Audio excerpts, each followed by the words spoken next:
Hey everybody, this is Akio with Madonna Brigade, and we're here with a top three, deck profile from Jude Paris.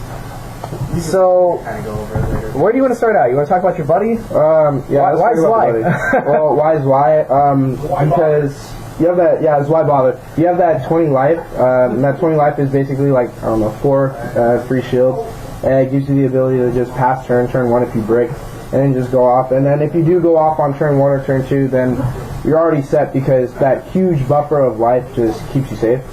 So, so Flag Zwei, obviously, and my buddy, the trainer of the Demonic Dragon. The draw zero. The draw zero. He's the one you want to see the most in your opening hand. He costs 2 life on call to draw, and draw 2. And there's only 2 real cards actually that you want to buddy in this deck. I'll get to the other one later, but this is the most optimal one. Now, normally when we do a deck profile, we're talking about like monster choice, spell choice, impacts, whatever. But this deck is all monsters, but you do have some monsters that act as spells. So next up we have Transcend Dragon Emperor Eligite. I played 4 copies of him. Eligite, we all probably know the skill by now, but if you don't, it's pay 2 gauge, put the top card of your deck in the soul. And he has the act ability, so once per turn you can pay 2 life, mill the top 3 cards of your deck, and then call one of the monsters from among them as a size 0. So he just gives you like insane board presence because you'll call another size 0, you can Eligite into another Eligite, and etc, etc. So he fills your board, he gives you more monsters, and probably the second most powerful card in the deck. And on to the first most powerful, the Over EX Dimension. Another size 3, 2 gauge, and you put 3 cards from your drop into his soul. You can shoot out 1 soul to give him penetrate or double attack, and that's an act ability, so you can do it multiple times. He won me all my shade matchups, any close center matchup that he comes out on, he wins. He wins the mirror match, but I didn't play any mirror matches all day. I think I was the only Neodragon Zwei in the room, so it all sucked. Fair enough. But yeah, he's amazing. The ability to get double attack and penetrate is just like devastating. And next we have Ball Slay. We all know what this does. Busted card, fair card. I don't think I really have to talk about this. If they have something in the center, it just plows through it. 3 crit double attacker, or 2 crit if he doesn't have the soul, but normally in this deck he will. And one of the most important cards I have in the deck, my only impact monster, is Zinnislator Rain, the Vertex. So he's a 3 gauge, and you drop him on top of another size 3. And then I believe if you have 6 or more dragons in your drop, on swing he pops a monster. So this is another thing that blows out this close center matchup. This is the card I want to see like in all my games pretty much. I want to see it against Omnis, I want to see it against Shades, I want to see it against everything, just because having the ability to swing face and then pop a threat, or swing at the monster in center and pop it, that's removing like 4 soul from a Shadow Shade monster. If I'm playing against Omnis, I can swing at their size 3 and pop it, so I'm guaranteed at least 1 kill on it. Like, any size 3 that's on the field is just going to get fucked when he comes down. So basically, no matter the scenario, you can clear board. Yeah, he clears board, he pushes for games, he's just amazing. On to the size 2s. First up, we have Thunder Knight's Rising Flare Dragon. It took them 3 years, but they finally gave us a good Rising Flare. He costs 1 gauge to call, and on call, you mill, I believe, top 3 as well. All of them are 3.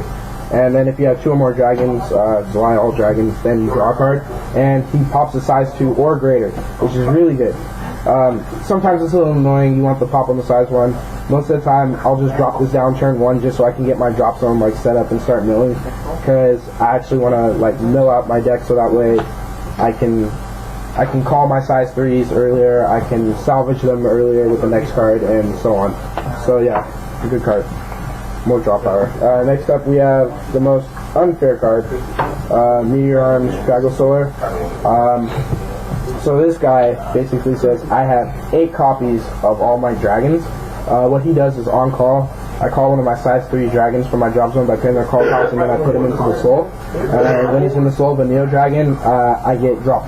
So and that is not a once per turn. So on a double attacker, I can swing, drop a card, draw, swing again, drop a card, draw. So for clarification, the drop draw activates on attack? Yeah. Okay. So 8 copies of all my dragons basically with him. And a nice fix in case you need a certain size 3 on the board. Yeah. You just draw him, drop him on the field, go which in. is why like the mill engine in this deck is really strong. 2 eliminated jerk line. This basically says you can pitch it to cross knight something from your drop. So it basically gives me 2 extra copies of the small amount of dragon arms that I play, but important dragon arms nonetheless. And 1 Death Blizzard dragon just for extra gauge. Next up, our only size 1 lineup, Retainer of the Demonic Dragon King Gorai. Pitch to charge 2, really simple. That's one of the monsters you were saying kind of acts as a spell then. Yeah. Makes sense. Then we have my buddy who we already talked about, Destructor, 4 copies of him. The next monster that you would probably buddy if you can't afford the 5 Destructors, Spear Cemetery Star Remnant, otherwise known as Coupon. He makes all the Neodragons that you play 1 gauge less. So effectively all your size 3s that cost 2 gauge become 1 gauge drops, which is really, really important for this deck. Gives you a lot of value, saves you on gauge, which is amazing. Also, he can only be called to the left. That's kind of important. Then we have 4 Meteor Arms Pisca Pisca, more gauge.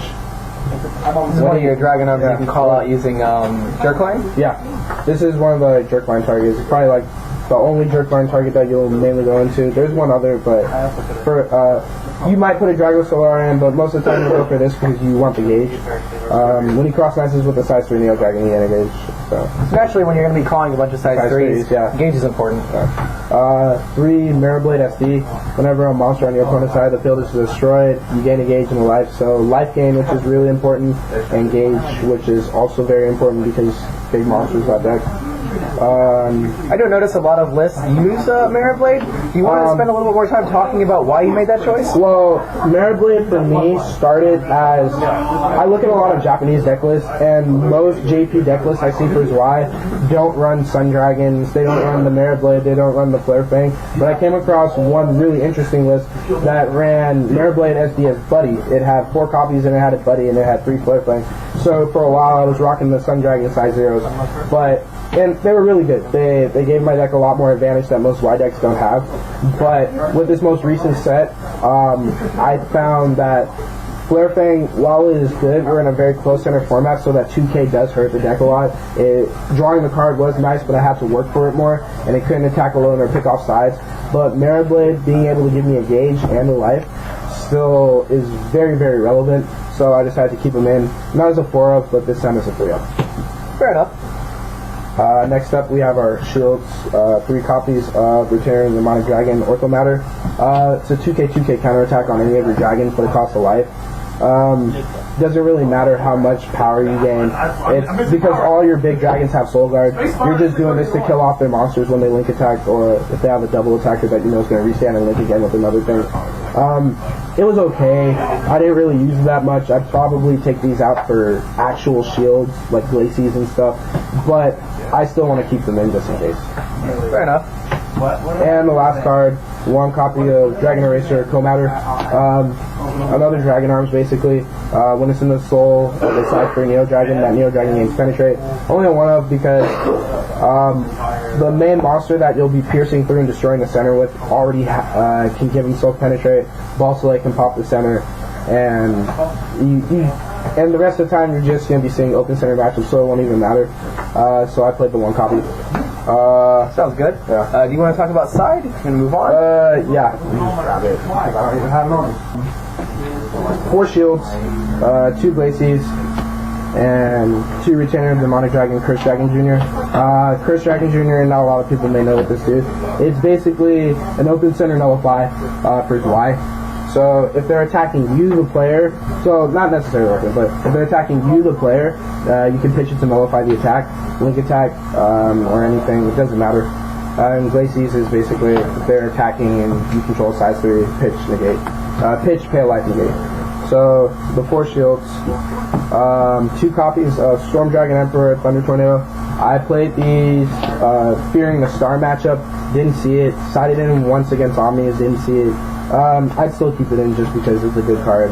Hard as shit to find because it comes from the first extra booster. I stayed up like all night searching through my closet to find these. So for those of the players who may not know, or who are just new players who may have not seen that card, you want to explain how it works? It's really simple. You have a size 3 monster on the field. You can discard it from your hand, pay a gauge, and you pop an item or spell. It's not counter speed, so you obviously do it on your turn. So it's just good removal. It's all we have. That's Pretty cheap though. Pretty I mean, cheap, all things yeah. considered. Then 4 1-ofs, 1 Artillager, just again for the star matchup. Deal with size 2s that have Soul Guard, so you don't get outwalled out. Another copy of Co-Matter for those close center matchups in case you want to do more 10. Transportal, this was mainly for Shades, just so that on swing you can remove another soul. It's actually kind of win more. I don't think I need to side this anymore. And 1 copy of Ortho Matter just in case I want to bump up to a 4th copy against certain matchups, like the mirror match. I would actually, moving forward, probably not side these 2 anymore. I don't think I even need to side this anymore, but I think this can still afford to stay in. So yeah. Alright, so any final thoughts, anything you want to tell any of the new players, anyone trying to get into Zwei, anything? Zwei is expensive. If you don't feel like dropping the money, just don't do it, because I think this deck is probably going to get power creeped out moving forward. For the longest time, people were complaining, oh, Neo's Zwei is busted, oh, Neo's Zwei is too strong, but I think moving forward with decks like Bats and decks like the new Star Dragon World coming out, this deck will probably get power creeped out, but I could be wrong. One nice thing about picking up Zwei, though, is that you're always guaranteed support, because they're not your opponent's dragons, they're your dragons, so you can build it how you want. That's pretty much it. So, I mean, you can be as creative as you want. With Zwei, yeah. So, alright, thanks a lot. We have some more deck profiles coming up. Top Hero World 2K17. I didn't forget about you, Jamel. Alright. No, you do not.